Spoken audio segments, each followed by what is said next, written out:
ಆತ್ಮ ಸಂತೃಪ್ತಿ ಕಾರ್ಯಕ್ರಮಗಳನ್ನು ವೀಕ್ಷಿಸುತ್ತಿರುವಂಥ ನನ್ನ ಪ್ರಿಯ ಸಹೋದರರೇ, ಪ್ರಿಯ ವೀಕ್ಷಕರೇ, ದೇವರ ವಾಕ್ಯದ ಸತ್ಯವನ್ನು ನಾವು ಅಧ್ಯಯನ ಮಾಡುವ ಮೊದಲು ನಮ್ಮ ಶಿರಗಳನ್ನು ದೇವರ ಸನ್ನಿಧಾನದಲ್ಲಿ ಬಾಗಿಸಿ ಪ್ರಾರ್ಥನೆ ಮಾಡೋಣ. ಭೂಮಿಯಾಕಾಶಗಳನ್ನು ನಿರ್ಮಾಣ ಮಾಡಿದ ಪರಲೋಕದ ನಮ್ಮ ತಂದೆಯಾದ ದೇವರೇ, ನೀನು ನಮಗೆ ಕೊಟ್ಟಂಥ ನಿನ್ನ ಜೀವವುಳ್ಳ ವಾಕ್ಯ ಅದನ್ನು ನಮ್ಮ ಕೈಗಳಲ್ಲಿ ಕೊಟ್ಟಿದ್ದಿ. ಅದನ್ನು ಕೇವಲ ಓದುವುದು ಮಾತ್ರ ಅಲ್ಲ, ಕೇಳುವುದು ಮಾತ್ರ ಅಲ್ಲ, ನಾವು ಅದನ್ನು ಅಭ್ಯಾಸ ಮಾಡಿ ಸತ್ಯಾರ್ಥಗಳನ್ನು ತಿಳಿದುಕೊಂಡು ಯಥಾರ್ಥವಾದ ಮನಪೂರ್ವಕವಾದಂಥ ನಂಬಿಕೆಯಲ್ಲಿ ಮುಂದೆ ಹೋಗುವಂತೆ ಕೃಪೆ ಮಾಡು. ಯೇಸು ಕ್ರಿಸ್ತನ ಅಮೂಲ್ಯ ನಾಮದಲ್ಲಿ ನಮ್ಮ ಪ್ರಾರ್ಥನೆಯನ್ನು ಕೇಳಿದ್ದಕ್ಕಾಗಿ ನಿನಗೆ ಸ್ತೋತ್ರ ಉಂಟಾಗಲಿ ಕರ್ತನೇ, ಆಮೇನ್. ನಾವು ಈ ದಿವಸಗಳಲ್ಲಿ ಯೂದನ ಪತ್ರಿಕೆಯ ಒಂದು ಹಿನ್ನೆಲೆಯಾಗಿ ಯಾಕೆ ಯೂದನ ಪತ್ರವನ್ನು ಬರೆದನು ಎಂಬುವಂಥದ್ದರ ಒಂದು ವಿವೇಚನೆ ನಾವು ಮಾಡ್ತಾ ಇದ್ದೇವೆ. ಯೂದನು ತನ್ನ ಪತ್ರಿಕೆಯನ್ನು ಬರೀಲಿಕ್ಕೆ ಒಂದು ಕಾರಣ, ಮುಂದಿನ ದಿನಗಳಲ್ಲಿ ಬರತಕ್ಕಂಥ ದುರ್ಬೋಧನೆಗಳು, ಅವುಗಳ ಕುರಿತಾಗಿ ಎಚ್ಚರಿಕೆ ನಾವು ವಹಿಸಬೇಕೆಂಬುದಾಗಿ. ನಾವು ಸತ್ಯವೇದವನ್ನು ಧ್ಯಾನ ಮಾಡುವಾಗ ಯೂದನು ಮಾತ್ರವೇ ಅಲ್ಲ, ಭಕ್ತನಾದಂಥ ಪೌಲನು ಮತ್ತು ಇತರರು ಈ ರೀತಿಯಾದಂಥ ಒಂದು ಎಚ್ಚರಿಕೆಯನ್ನು ಕೊಟ್ಟದ್ದನ್ನು ನಾವು ನೋಡ್ತೇವೆ. ನಾವು ಇನ್ನೊಂದು ಆವರ್ತಿ ನಾವು ಸತ್ಯವೇದದಲ್ಲಿ ತಿಮೋಥೆಯನಿಗೆ ಬರೆದ ಮೊದಲನೇ ಪತ್ರ 4ನೇ ಅಧ್ಯಾಯ, ಅದರಲ್ಲಿ ಮೊದಲಿನ 3 ವಚನಗಳನ್ನು ಓದಿಕೊಳ್ಳೋಣ. ಆದರೂ ಮುಂದಿನ ದಿನಗಳಲ್ಲಿ ಕೆಲವರು ವಂಚಿಸುವ ಆತ್ಮಗಳ ನುಡಿಗಳಿಗೂ ದೆವ್ವಗಳ ಬೋಧನೆಗಳಿಗೂ ಲಕ್ಷ್ಯ ಕೊಟ್ಟು ಕ್ರಿಸ್ತ ನಂಬಿಕೆಯಿಂದ ಭ್ರಷ್ಟರಾಗುವರೆಂದು ದೇವರಾತ್ಮನು ಸ್ಪಷ್ಟವಾಗಿ ಹೇಳುತ್ತಾನೆ. ಕಳೆದ ವಾರ ಈ ಒಂದು ವಿಷಯದ ಕುರಿತು ನಾನು ಬಹಳ ವಿವರಣೆ ಮಾಡಿದ್ದೆ. ಅನೇಕರು ತಮ್ಮ ಜೀವನದಲ್ಲಿ ನಂಬಿದ್ದೇನೆ ಎಂಬುದಾಗಿ ಹೇಳುವವರಿದ್ದಾರೆ. ಪ್ರತ್ಯೇಕವಾಗಿ ನಾನು ಕ್ರೈಸ್ತ ಕುಟುಂಬದಲ್ಲೇ ಬಂದವನು, ನಾನು ಯೇಸುವನ್ನು ನಂಬದು, ಇನ್ಯಾರನ್ನು ನಂಬುವುದು? ಯೇಸುವನ್ನೇ ನಂಬುವುದು. ಯೇಸುವನ್ನೇ ನಂಬಿದ್ರಿಂದ ನನಗೆ ದೀಕ್ಷಾಸ್ನಾನ ಆಯಿತು, ದೇವಾಲಯಕ್ಕೆ ಹೋಗ್ತೇನೆ, ಕಾಣಿಕೆ ಕೊಡ್ತೇನೆ, ಹಾಡು ಹಾಡ್ತೇನೆ, ಕ್ವಾಯರ್ನಲ್ಲಿ ಇದ್ದೇನೆ, ಪಿಟೀಲು ಬಾರಿಸ್ತೇನೆ, ಇದೆಲ್ಲ ಉತ್ತರಗಳನ್ನು ಕೊಡ್ತಾರೆ. ಪೌಲನು ತಿಮೋಥೆಯನಿಗೆ ಬರೆಯುವಾಗ ಹೇಳ್ತಾನೆ, ನೋಡ್ರಿ, ಒಂದು ದಿನ ಬರ್ತದೆ, ಕೊನೆಯ ದಿವಸಗಳು, ಕೆಲವರು ವಂಚಿಸುವಂಥ ಆತ್ಮಗಳ ನುಡಿಗಳಿಗೆ ದೆವ್ವಗಳ ಬೋಧನೆಗಳಿಗೆ ಲಕ್ಷ್ಯ ಕೊಡ್ತಾರಂತೆ. ನೋಡ್ರಿ, ನಿಜವಾಗಿ ಕರ್ತನ ಕಡೆಗೆ ತಿರುಗಿ ಆತನನ್ನು ಪ್ರೀತಿ ಮಾಡಿ ದೇವರಾತ್ಮನಿಂದ ನಡೆಸಲ್ಪಡುವವರು ಅವರು ವಂಚನೆಯ ಆತ್ಮಕ್ಕೆ ಒಳಗಾಗಲಿಕ್ಕಾಗುವುದಿಲ್ಲ. ಅದಕ್ಕಾಗಿ ದೇವರ ವಾಕ್ಯ ಎಚ್ಚರಿಕೆ ಕೊಡುವುದು.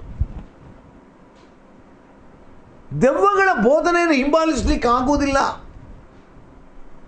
ಆದರೆ ಯಾರು ಹಿಂಬಾಲಿಸ್ತಾರೆ ಗೊತ್ತುಂಟ? ಹೆಸರಿಗೆ ತಕ್ಕಂತೆ ನಂಬಿದ್ದೇನೆ ನಂಬಿದ್ದೇನೆ ನಂಬಿದ್ದೇನೆ ನಂಬಿದ್ದೇನೆ ಅಂತ ಹೇಳುವವರು. ಅವರಿಗೆ ದೇವರ ವಾಕ್ಯವನ್ನು ಅಧ್ಯಯನ ಮಾಡುವುದಿಲ್ಲ. ಅವರು ದೇವರ ವಾಕ್ಯದ ಸತ್ಯಗಳನ್ನು ಕಲಿಯುವುದಿಲ್ಲ. ಅಲ್ಲಿಯೂ ಸ್ವಲ್ಪ, ಇಲ್ಲಿ ಸ್ವಲ್ಪ, ಅಲ್ಲಿ ಮೀಟಿಂಗ್ನಲ್ಲಿ, ಇಲ್ಲಿ ಮೀಟಿಂಗ್ನಲ್ಲಿ, ಎಲ್ಲ ಮೀಟಿಂಗ್ಗಳಿಗೂ ಹಾರಾಟ ಮಾಡ್ತಾರೆ. ಅವ್ರ ಹತ್ರ ಕೇಳಿದ್ರು, ನೀವು ಏನು ಕಲ್ತ್ರಿ? ಅವರಿಗೆ ಗೊತ್ತಿಲ್ಲ. ಕೇಳಿದರೆ ನೀವು ಯೇಸು ನಂಬಿದ್ದೀರಾ? ನಂಬಿದ್ದಾನೆ, ನಾನು ಕ್ರೈಸ್ತ ಅಂತ ಹೇಳಿಕೊಳ್ತಾರೆ.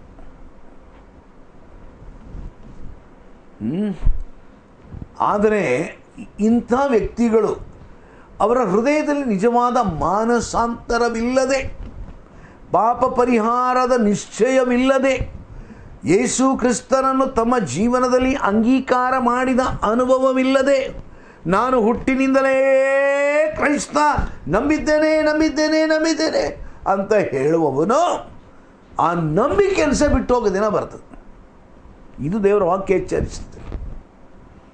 ಇದನ್ನು ದೇವರ ವಾಕ್ಯ ಎಚ್ಚರಿಸ್ತದೆ.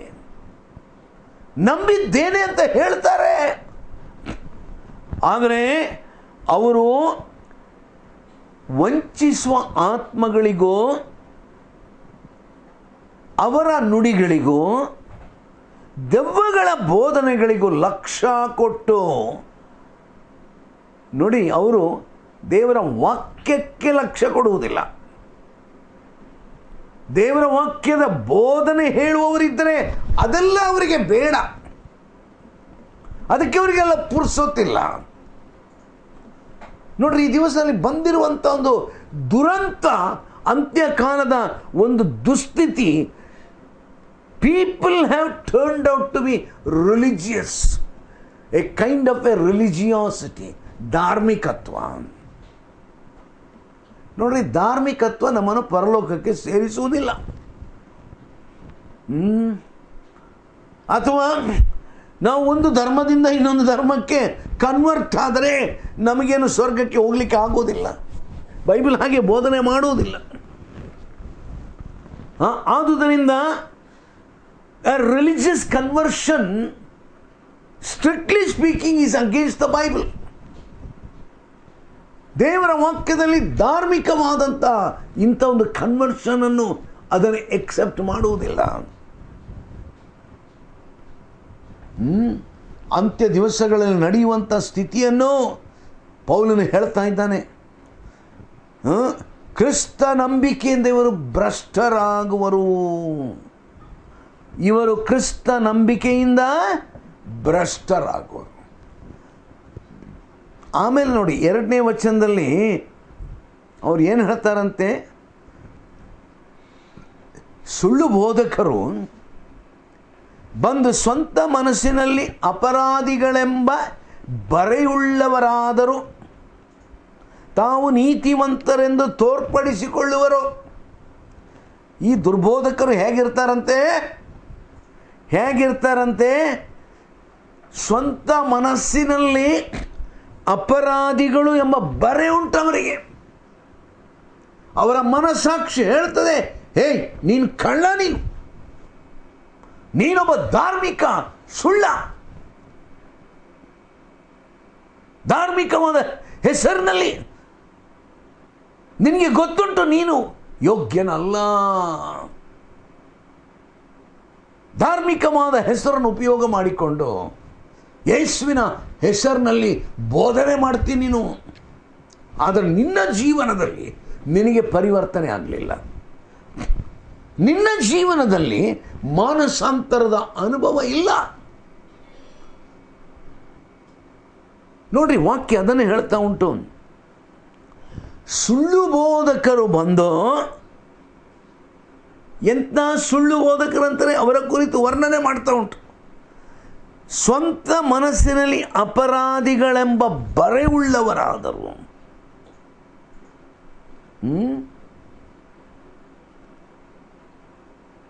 ತಾವು ನೀತಿವಂತರೆಂದು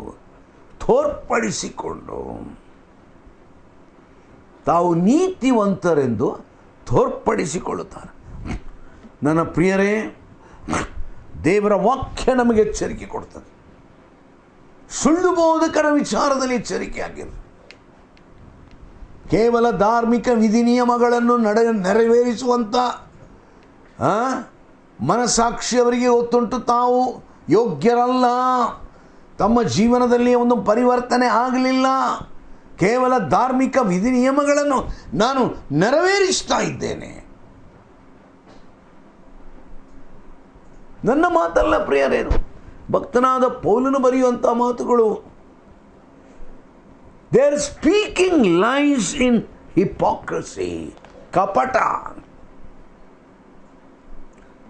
ಹಿಪೋಕ್ರಿಟಿಕಲ್ ಲೈ ಸ್ಪೀಕರ್ಸ್, ಕಪಟದಲ್ಲಿ ಸುಳ್ಳು ಹೇಳುವವರು. These are the human false teachers. ಇವರು ಮಾನವರಲ್ಲಿ ಸುಳ್ಳು ಬೋಧಕರು. ಆದ್ದರಿಂದ ಭಕ್ತನಾದ ಪೌಲನು ಹೇಳ್ತಾನೆ, what they propagate is not the true gospel of Jesus Christ, but they propagate demons doctrines. ಅವರು ಯಾವುದನ್ನು ಪ್ರಚಾರ ಮಾಡ್ತಾರಂತೆ? ಅವರು ದೆವ್ವಗಳ ಬೋಧನೆಯನ್ನು ಪ್ರಚಾರ ಮಾಡ್ತಾರೆ.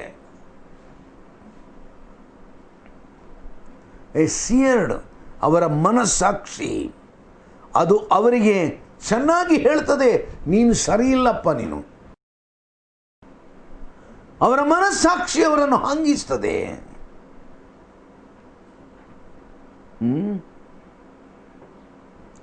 ದ ಸಿಯರ್ಡ್ ಕಾನ್ಷನ್ಸ್, ಕತ್ತರಿಸಲ್ಪಟ್ಟಂತ ಒಂದು ಮನಸ್ಸಾಕ್ಷಿ. False teachers can teach their hypocritical lie because their conscience have been decentralized, as if all the nerves that make them feel had been destroyed and turned into scar tissue by the burning of demonic deception. ದುರಾತ್ಮನ ವಂಚನೆಗೆ ಒಳಗಾಗಿ ತಮ್ಮ ಮನಸ್ಸಾಕ್ಷಿ ಹಂಗಿಸುತ್ತಿದ್ದರು, ಕೇವಲ ಧಾರ್ಮಿಕ ವಿಧಿ ನಿಯಮಗಳನ್ನು ಮಾಡುವುದಕ್ಕಾಗಿ. ಅನೇಕರಿಗೆ ಧಾರ್ಮಿಕ ವಿಧಿ ನಿಯಮಗಳನ್ನು ಮಾಡುವುದು ಅವರ ಉದ್ಯೋಗ. ನೀವು ಕೇಳ್ರಿ, ದಿವಸ ಅನೇಕರು ಯಾಕೆ ಕೆಲಸ ಮಾಡ್ತೀನಿ? ಅದವರಿಗೆ ಹೊಟ್ಟೆ ಹೊರ್ಕೊಳ್ಳಿಕ್ಕೆ ಒಂದು ಜೀವನೋಪಾಯಕ್ಕಾಗಿ ಅವರೊಂದು ನಾಯಕರು. ನನ್ನ ಪ್ರಿಯರೇ, ನಾನು ಹೇಳುವ ಮಾತಲ್ಲ, ದೇವರ ವಾಕ್ಯ ಹೇಳುವಂಥ ಮಾತು. ಸಂಪಾದನೆ ಮಾಡುವಂಥದ್ದು, ವಿಧ ವಿಧವಾಗಿ ಸಂಪಾದನೆ ಮಾಡು. ನಾನು ಅದಕ್ಕಾಗಿ ಎಷ್ಟೋ ಸಾರಿ ಹೇಳಿದ್ದೇನೆ, ಇಂಥ ಸಂಪಾದನೆ ಮಾಡುವ ಬದಲು ಲೋಕದಲ್ಲಿ ಯಾವುದಾದ್ರೂ ಒಂದು ಒಳ್ಳೆಯ ಉದ್ಯೋಗವನ್ನು ತೆಗೆದುಕೊಂಡು ಒಳ್ಳೆಯ ಸಂಪಾದನೆ ಮಾಡಿದರೆ ಒಳ್ಳೆಯದಿತ್ತಲ್ಲ. ದೇವರ ಸೇವಕ ಎಂಬುದಾಗಿ ಹೇಳಿಕೊಂಡು ಹಣ ಸಂಪಾದನೆ ಮಾಡುವುದು ಅವರ ಗುರಿಯಾಗಿದೆ. ಹಣ ಸಂಪಾದನೆ ಮಾಡಲಿಕ್ಕಾಗಿ ಏನು ಬೇಕಾದರೆ ಬೋಧನೆ ಮಾಡ್ತಾರೆ, ಏನು ಬೇಕಾದರೆ ಜನರನ್ನು ವಂಚನೆ ಮಾಡ್ತಾರೆ. ಹಣ ಸಂಪಾದನೆ ಮಾಡುವುದಕ್ಕೋಸ್ಕರವಾಗಿ ಅವರು ಪ್ರಾರ್ಥನೆ ಮಾಡ್ತಾರೆ. ಬನ್ನಿ ಬನ್ನಿ ಬನ್ನಿ,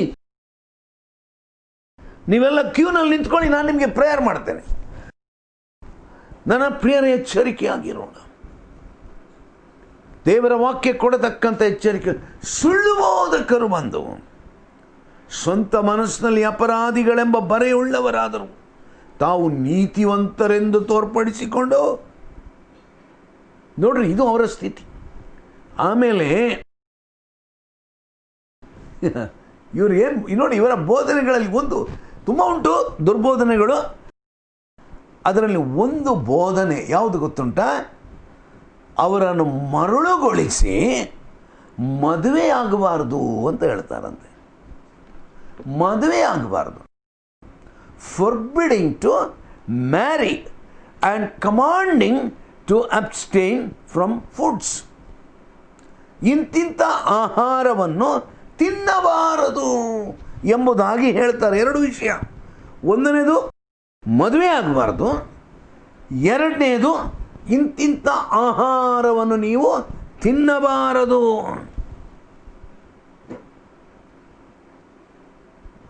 ಎಫೆಸದಲ್ಲಿ ಇಂಥ ಒಂದು ದುರ್ಘಟನೆ ನಡೆಯಿತು.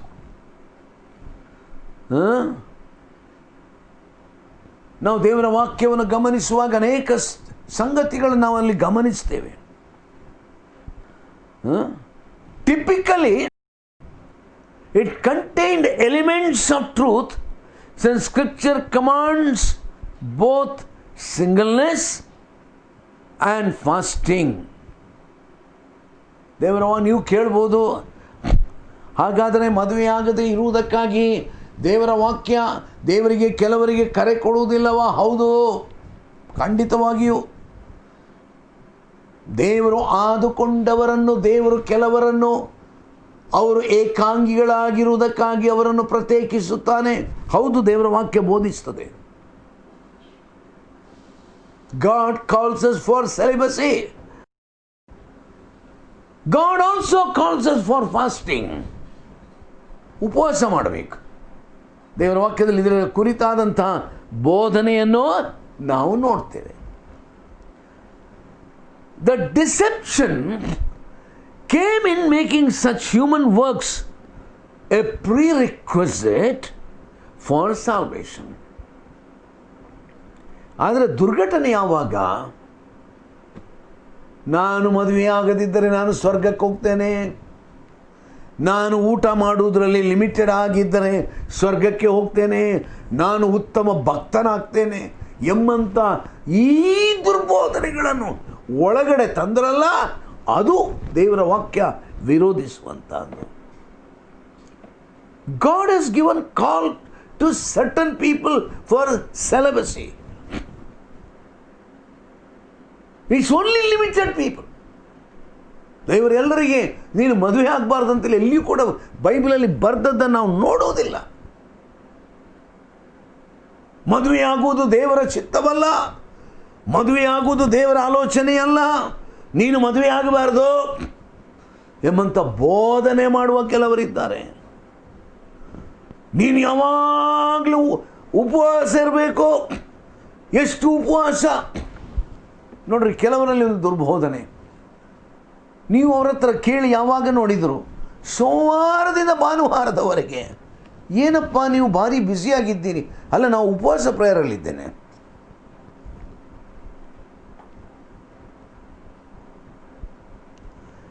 ಸತ್ಯವೇದದ ಆಧಾರ ಕೊಡ್ಬೋದಾ ನಮಗೆ? ಸೋಮವಾರದಿಂದ ಭಾನುವಾರದವರೆಗೆ ವರ್ಷವಿಡೀ ಅವರು ಫಾಸ್ಟಿಂಗ್ ಪ್ರೇಯರ್ ಅಂತೆ. ಫಾಸ್ಟಿಂಗ್ ಪ್ರೇಯರ್ ಅಂದರೆ ಒಬ್ಬರು ತಿಳ್ಕೊಳ್ಬೇಕೀಗ, ಹಾಗಾದರೆ ಬಹುಶಃ ಜನರಿಗೆ ಬೇರೆ ಏನು ಕೆಲಸ ಇಲ್ಲ, ಇವರು ಸಭೆಗೆ ಬಂದು ಫಾಸ್ಟಿಂಗ್ ಪ್ರೇಯರ್ ಮಾಡಬೇಕು, ಉಪವಾಸ ಪ್ರಾರ್ಥನೆ ಮಾಡಬೇಕು. ಇಂಥ ಬೋಧನೆ ಮಾಡುವಂಥವರ ಒಂದು ಕುಹಕದ ಬುದ್ಧಿವಂತಿಕೆ ಏನಂತ ಹೇಳಿದರೆ, ಈ ಕೆಲವರಿಗೆ ಭಾಳ ಹೆದರಿಕೆ. ಅವರ ಸಭೆಯವರು ಎಲ್ಲಿಯಾದರೂ ತಮ್ಮ ಸಭೆ ಬಿಟ್ಟು ಬೇರೆ ಕಡೆಗೆ ಹೋದಾರು, ಆದ್ದರಿಂದ ಅವರನ್ನೆಲ್ಲ ಗಟ್ಟಿ ಇಟ್ಕೊಳ್ಬೇಕು ನಾನು. ಅವ್ರು ಎಲ್ಲಿ ಆಚೆ ಈಚೆ ಹೋಗ್ಬಾರ್ದು. ಏನು ಮಾಡೋಣ? ವಾಕ್ಯ ಬೋಧನೆ ಕೊಡಲಿಕ್ಕೆ ಕಷ್ಟ ಆಗ್ತದೆ ಅವರಿಗೆ. ಉಪವಾಸ ಮಾಡೋಣ, ಖರ್ಚು ಕಮ್ಮಿ, ಖರ್ಚು ಇಲ್ಲ. ಅವರನ್ನೆಲ್ಲ ಒಂದು ಕಡೆ ಬಂದಿಖಾನೆಯಲ್ಲಿ ಕೂತ್ಕೊಳಿಸಿದಾಗೆ ವಾರ ಇಡೀ ಕೂತ್ಕೊಳಿಸೋದು. ನೀವು ಪ್ರೇಯರ್ ಮಾಡಿರಿ, ಉಪವಾಸ ಮಾಡಿರಿ, ಪ್ರೇಯರ್ ಮಾಡಿರಿ, ಉಪವಾಸ ಮಾಡಿರಿ. ನೀವು ಕೇಳ್ಬೋದು, ಹಾಗಾದ್ರೆ ಉಪವಾಸ ಪ್ರಾರ್ಥನೆ ಮಾಡಲಿಕ್ಕೆ ದೇವರ ವಾಕ್ಯದಲ್ಲಿ ಹೇಳಿಲ್ವಾ? ಹೇಳಿಯದೆ ದೇವರ ವಾಕ್ಯ ನಮಗೆ ಉಪವಾಸ ಪ್ರಾರ್ಥನೆ ಕುರಿತು ಬೋಧಿಸ್ತದೆ. ಅನೇಕ ಬೋಧನೆ ಉಂಟು, ಈಗ ನಾನು ಅದಕ್ಕೆ ಹೋಗುವುದಿಲ್ಲ. ಆದರೆ ಈ ದುರ್ಬೋಧಕರು ಅವ್ರು ಏನು ಹೇಳ್ತಾರಂತೆ, ಮದುವೆ ಆಗಬಾರ್ದು, ಇಂತಿಂಥ ಆಹಾರವನ್ನು ತಿನ್ನಬಾರ್ದು.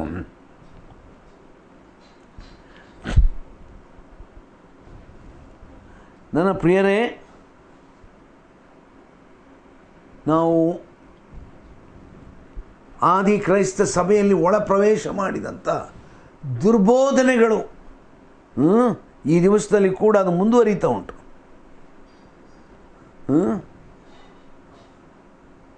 ನಾನು ಎಲ್ಲವನ್ನು ನಿಗ್ರಹಿಸಿ, ಆಹಾರವನ್ನು ನಿಗ್ರಹಿಸಿ, ಮದುವೆಯನ್ನು ನಿಗ್ರಹಿಸಿ, ನಾನು ಏಕಾಂಗಿಯಾಗಿ 365 ದಿವಸ ಪ್ರೇಯರ್ನಲ್ಲಿ ಕಳೆಯಬೇಕು.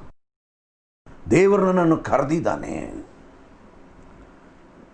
ನನ್ನ ಪ್ರೇಯರ್, ಅದಕ್ಕೆ ಪೌಲನು ಉತ್ತರ ಕೊಡ್ತಾ ಇದ್ದಾನೆ ಅಂತ ಹೇಳ್ತಾರತ್ತೆ.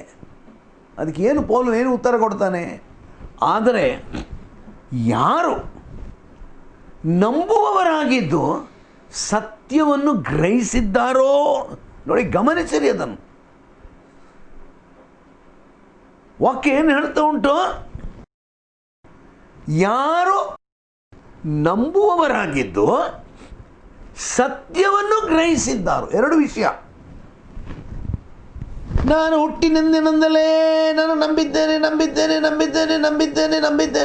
ಅಂತ ಹೇಳುವವನು ನಂಬಿಕೆಯಲ್ಲಿರುವವನಲ್ಲ. ಈ ದಿವಸ ಕ್ರೈಸ್ತ ಸಭೆಯ ಒಂದು ದೊಡ್ಡ ದುರಂತ ಏನದು? ನಾನು ಹುಟ್ಟಿನಿಂದ ಕ್ರೈಸ್ತ, ನಾನು ಹುಟ್ಟಿನಿಂದ ಕ್ರೈಸ್ತ, ನಾನು ಹುಟ್ಟಿನಿಂದ ನಂಬಿದ್ದೇನೆ. ಆದರೆ ಅವರಲ್ಲಿ ಏನು ಕೊರತೆಯಾಗಿದೆ? ಸತ್ಯವನ್ನು ಗ್ರಹಿಸಲಿಲ್ಲ. ಪೌಲನು ಏನು ಹೇಳ್ತಾ ಇದ್ದಾನೆ? ಅವರು ನಂಬುವವರಾಗಿದ್ದು ಸತ್ಯವನ್ನು ಗ್ರಹಿಸಿದ್ದಾರೋ ಅವರು ಕೃತಜ್ಞತಾ ಸ್ತುತಿ ಮಾಡಿ ತಿನ್ನುವುದಕ್ಕೋಸ್ಕರ ದೇವರು ಸಕಲ ವಿಧವಾದ ಆಹಾರವನ್ನು ಉಂಟು ಮಾಡಿದನು. ಆತನು ಉಂಟು ಮಾಡಿದ್ದೆಲ್ಲವೂ ಒಳ್ಳೆಯದೇ. ದೇವರ ಸ್ತೋತ್ರ ಮಾಡಿ ತೆಗೆದುಕೊಳ್ಳುವ ಪಕ್ಷಕ್ಕೆ ಯಾವುದನ್ನು ನಿಷಿದ್ಧವೆಂದು ಹೇಳತಕ್ಕದ್ದಲ್ಲ. ದೇವರ ವಾಕ್ಯವನ್ನು ಹೇಳಿ ಪ್ರಾರ್ಥಿಸುವುದರಿಂದ ಅದು ಪವಿತ್ರವಾಗುತ್ತದಲ್ಲ. ಫಾರ್ಬಿಡಿಂಗ್ ಟು ಮ್ಯಾರಿ, ಫಾರ್ಬಿಡಿಂಗ್ ಟು ಈಟ್. ಮದುವೆ ಆಗಬಾರ್ದು, ತಿನ್ನಬಾರ್ದು, ಅದು ತಿನ್ನಬಾರ್ದು, ಇದು ತಿನ್ನಬಾರ್ದು, ಅದು ಮುಟ್ಟಬಾರ್ದು, ಇದು ಮುಟ್ಟಬಾರ್ದು. You know what Paul is teaching? Every creature of God is good. See, the false teachers, they contradicted the scriptures. We all know that God created both marriage and food. ದಾಂಪತ್ಯ ಜೀವನವು ದೇವರಿಂದಲೇ ನೇಮಕವಾದದ್ದು. ಕುಟುಂಬ ಜೀವನ ಮನುಷ್ಯನು ಮಾಡಿದ್ದಲ್ಲ. ಆಹಾರವನ್ನು ದೇವರು ಮನುಷ್ಯನಿಗೆ ಕೊಟ್ಟದ್ದು.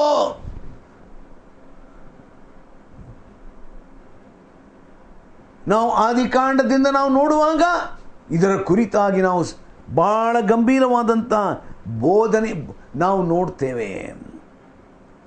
And what God has given to us, it has to be enjoyed with gratitude by believers. ನಿಜವಾಗಿ ಕ್ರಿಸ್ತ ನಂಬಿಕೆಯಲ್ಲಿ ಇರತಕ್ಕಂಥ ಸತ್ಯವನ್ನು ತಿಳಿದಂಥ ವಿಶ್ವಾಸಿಗಳು ಅವರು ಇದರಲ್ಲಿ ಸಂತೃಪ್ತಿ ಪಡೀತಾರೆ. Obviously, food and marriage are essential for life and procreation. ನಮಗೆ ಎಲ್ಲರಿಗೂ ಗೊತ್ತುಂಟು, ಮನುಷ್ಯನ ಜೀವನಕ್ಕೆ ಆಧಾರವಾಗಿರುವಂಥದ್ದು ಊಟ ಮತ್ತು ದಾಂಪತ್ಯ ಜೀವನ. ನೀವು ಎರಡನ್ನು ಮಾಡಬೇಡಿ ಅಂತಲೇ ಹೇಳಿದರೆ ಇದಕ್ಕಿಂತ ದೊಡ್ಡ ಮೂರ್ಖತನ ಇನ್ನೊಂದಿಲ್ಲ. ಆದ್ದರಿಂದ ಭಕ್ತನಾದ ಪೌಲನು ಎಚ್ಚರಿಕೆಯನ್ನು ಕೊಡ್ತಾ ಇದ್ದಾನೆ. ಇಂಥ ದುರ್ಬೋಧನೆಗಳಿಗೆ ನೀವು ಏನು ಮಾಡಬೇಡ್ರಿ, ಒಳಗಾಗಬೇಡ್ರಿ. ಎಚ್ಚರಿಕೆ ವಹಿಸೋಣ ಪ್ರಿಯರೇ. ದೇವರ ವಾಕ್ಯದ ಬೋಧನೆಯನ್ನು ನಾವು ಗ್ರಹಿಸಿಕೊಳ್ಳೋಣ. ನಾನು ನನ್ನ ಸ್ವಂತ ಬೋಧನೆ ನಿಮಗೆ ಕೊಡ್ತಾ ಇಲ್ಲ, ನನ್ನ ಮನಸ್ಸಿನಲ್ಲಿ ತೋಚಿದ್ದನ್ನು ಹೇಳ್ತಾ ಇಲ್ಲ, ಸತ್ಯವೇದದಲ್ಲಿ ಬರೆದದ್ದನ್ನು ವಿವರಿಸ್ತಿದ್ದೆ. ದೇವರು ಸಹಾಯ ಮಾಡಲಿ. ಪ್ರಾರ್ಥನೆ ಮಾಡೋಣ.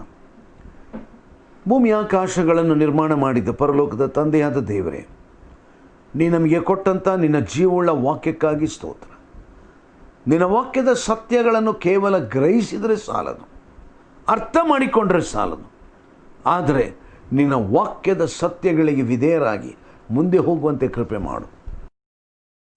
ಈ ದಿವಸಗಳಲ್ಲಿರುವಂಥ ದುರ್ಬೋಧನೆಗಳು, ಮದುವೆ ಆಗಬಾರ್ದು, ಇಂಥ ಊಟ ನೀನು ಸೇವಿಸಬಾರ್ದು, ಉಪವಾಸವಾಗಿರಬೇಕು ಎಂಬ ಈ ಥರ ದುರ್ಬೋಧನೆಗಳನ್ನು ಜನರ ಮನಸ್ಸಿನೊಳಗೆ ತುಂಬಿಸಿ ಜನರು ಅವರು ತಾವು ಅಪರಾಧಿಗಳೋ ಎಂಬಂಥ ರೀತಿಯಲ್ಲಿ ಆಲೋಚನೆ ಮಾಡಬೇಕು, ತಮ್ಮ ಹತೋಟಿಯೊಳಗೆ ಅವರು ಇರಬೇಕು ಎಂಬಂಥ ಒಂದೇ ಒಂದು ದುರಾಲೋಚನೆ ಉಳ್ಳವರಾಗಿ ಅನೇಕರು ಜನರನ್ನು ತಮ್ಮ ಹತೋಟಿಯಲ್ಲಿಟ್ಟುಕೊಳ್ಳುವುದಕ್ಕಾಗಿ ಕಾರ್ಯ ಮಾಡುವಾಗ, ನನ್ನ ಸ್ವಾಮಿ ಸ್ವಾರ್ಥೆ ನಮಗೆ ಬಿಡುಗಡೆಯನ್ನು ಕೊಡುವಂಥದ್ದು. ಯೇಸುವಿನ ಸ್ವಾರ್ಥೆ ಅದು ಬಿಡುಗಡೆಯ ಸ್ವಾರ್ಥೆ, ಬಂಧನದ ಸ್ವಾರ್ಥೆ ಅಲ್ಲ. ಯೇಸುವಿನ ಸ್ವಾರ್ಥೆ ಅದು ಸಂತೋಷದ ಸ್ವಾರ್ಥೆ. ಈ ಸ್ವಾರ್ಥೆಯನ್ನು ನಂಬಿ ನಿನಗೆ ವಿಧೇಯರಾಗಿ ನಿನ್ನ ವಾಕ್ಯ ನಮಗೇನು ಹೇಳ್ತದೆ ಅದನ್ನು ಹಿಂಬಾಲಿಸಲಿಕ್ಕೆ ಕೃಪೆ ಕೊಡು. ಯೇಸು ಕ್ರಿಸ್ತನ ಅಮೂಲ್ಯವಾದ ನಾಮದಲ್ಲಿ ನಮ್ಮ ಪ್ರಾರ್ಥನೆಯನ್ನು ಕೇಳಿದ್ದಕ್ಕಾಗಿ ನಿನಗೆ ಸ್ತೋತ್ರ. ಆಮೇನ್.